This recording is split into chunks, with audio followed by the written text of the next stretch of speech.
morning, it's the 28th of May 2025. I put this coat on and I've actually forgot my glasses in my other top pocket, so today should be quite funny. But good news is, got Richard here, his last appearance for Thailand. The last one this year. He's off tomorrow, he's back to the land of smiles. The land of smiles, exactly.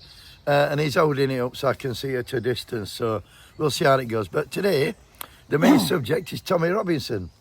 What a man. Exactly. Hero. Exactly. UK's hero. Exactly. For that, I just want to talk about cannabis because the Independent London Drug Commission, established by Sadiq Khan, has concluded that you can now carry a small amount of cannabis for personal use, and it should be done as there's no offence. I'm sure that's already got up on it, Rich. It went off and then they took it back off because people were C, saying because people were saying that is my personal use because I use a lot. An ounce and a half, yeah. Yeah. Anyway, so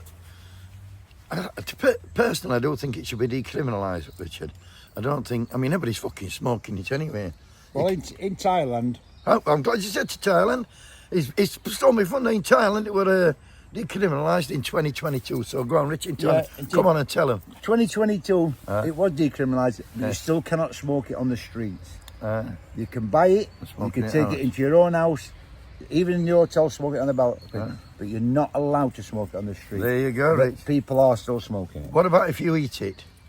Well, I don't know about that. They'll never know. Just before that, King Charles III, he's over in Canada. He's at the state opening in Parliament. Yeah, and he's made a speech. And in a way, he's put knife into Trump. You know what I mean? So, good to King Charles. I'm no royalist, by the way, but I'm happy that he did that. On to Tommy Robinson, the far-right activist. He's not far right. Well, he's a man who splits opinion, obviously, Rich. Yeah. But he was released from prison yesterday, and here he's outside saying his thank yous. Since October, can you tell me, first of all, how are you? How are you feeling, boss? I feel good. Unfortunately, in a country that doesn't believe in free speech, being a citizen journalist, this place is an occupational hazard. It's ridiculous. 16 years ago, when I first started speaking out against Islamic rape gangs that were plaguing this country, from that point on, I faced relentless attacks from the British state, wielding lawfare as a weapon in order to silence me. I have never been convicted by a jury. Every one of my convictions have been handed down to me by judges. The lucky thing with this, everyone got to see the film. I have to say a thank you to Elon Musk, because without X, if we didn't have X, everyone would just think I lied. You look like Robinson Crusoe, a few people have said, and I thought he did. And when he was walking up, I thought it looked a bit like Roy Keane and all. But he has had that beard off now, and he's had his hair cut. And what the bloke who was his mate, obviously interviewing him, said, you've been locked up since October. How are you? How are you feeling, boss? Tommy, I feel good. I feel good. In a country that doesn't believe in free speech, being a citizen journalist, this place is just a fucking occupational hazard. A citizen journalist, what's one of them fuckers? I'll tell you what, he's a fucking shit stirrer. That's a citizen journalist. That bag goes with coat, doesn't it? Perfect. How good is that? Bag of laughs. Long way around. Being locked up for being a citizen journalist, and he said, I've never been convicted of a jury of any offence. Well, that's possible. He pleaded fucking guilty, so you wouldn't need a jury. He'd already pleaded guilty, so you wouldn't have had a jury.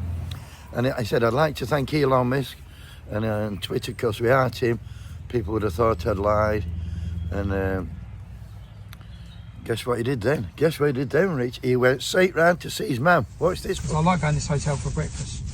We've just been to my mum's to pick up. There's about 12 lads, isn't there? To pick up. My mum went to the Irish butchers yesterday in Luton to pick up the white and black pudding. Oh, that's great. I wonder what they're going to say in the hotel. Like, yeah, we all want full English, but cook that with it.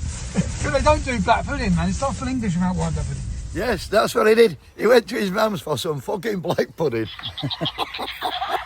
to have with his breakfast. It just shows he's not racist. Yeah, he said, they were black and white pudding to be fair, but he said like, a full English is not complete without black pudding. Fucking hellfire. Next page, Rich, please. Oh. We're going well here. Yeah, we're not Oh, doing it's that. all hot. I'll tell you what though, Rich, and I know are you a fan, in all honesty? There's some things that he says I totally believe, but they go about it the wrong way. well, There's something that, same as that clown Farage. There's some things that he said that I believe in, but they put it over totally wrong. And that, so there's Well, a I bit- don't believe in there's a all bit of both. ferocious, I'll be honest with you. But Tommy Robinson, I'll tell you what, there was a lot of love for him on social media. I couldn't believe how much support he fucking got, like. It just shows what social media does, Yeah. mate. It shows, well, now it's still, Rich, he's got a white finger, I think.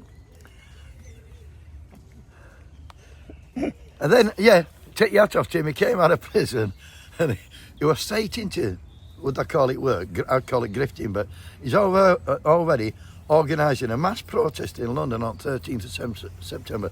That's 3 months he's got to rally his troops, and there's loads of interest already.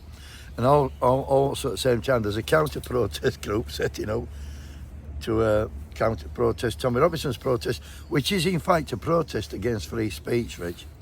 And No, you've got to have free speech. well, have you got, I agree with free speech, but there's a fine line between free speech and fucking hate speech. Yes. And this is like the people who are campaigning for Lucy Connolly to be released from prison. She's looked up for hate speech. That's not free speech. Fucking setting hotels alight, enticing people to do that.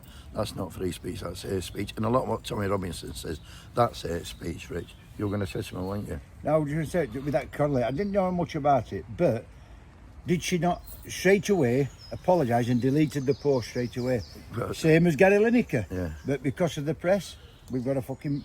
Yeah, but We made a criminal out of it. what she did delete it. She make her own fire. She deleted it after about 3 hours. Somebody must have said, take that fucking down because you're made trouble. And she took it down.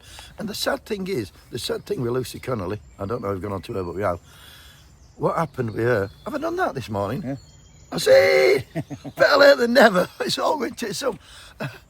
The sad thing about Lucy Connolly is one kid retweeted her tweet and he got longer in prison than she did. And nobody fucking mentions him. What a fucking country we've become.